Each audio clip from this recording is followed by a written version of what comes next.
কথা মনে রাখবেন, বড় গাছ নড়ে কম, বড় মাছে কাটা কম। জ্ঞানী লোকের কথা কম, সৎ লোকের সংখ্যা কম। গুণী লোকের কদর কম, রাগী লোকের ধৈর্য কম। নিষ্ঠুর লোকের মায়া কম, শিশুদের হিংসা কম। সৎ লোকের বন্ধু কম, নিঃশ্বাসের বিশ্বাস কম। টাকার গরম, ক্ষমতার দাপট, সম্পত্তির অহংকার, রূপের বড়াই, এগুলা রাখবে কই? আমার জানা মতে কাফনের তো কোনো পকেট হয় না। একদিন আফসোস করবেন, জীবন শেষ হয়ে গেল কিন্তু কোনো নেক কাজ করা হলো না।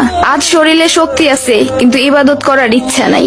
এমন একদিন আসবে সামনে, ইবাদত করার ইচ্ছা হবে কিন্তু শরীরে কোনো শক্তি থাকবে না, একটা সেজদা দেওয়ার ক্ষমতা থাকবে না।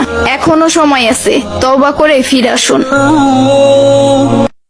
সন্তান যখন দুনিয়ার সম্পদ দ্বারা ধনী হয়ে যায়, তখন বাবা মা ভয়ে ভয়ে কথা বলে যাতে সন্তান রাগ না করে।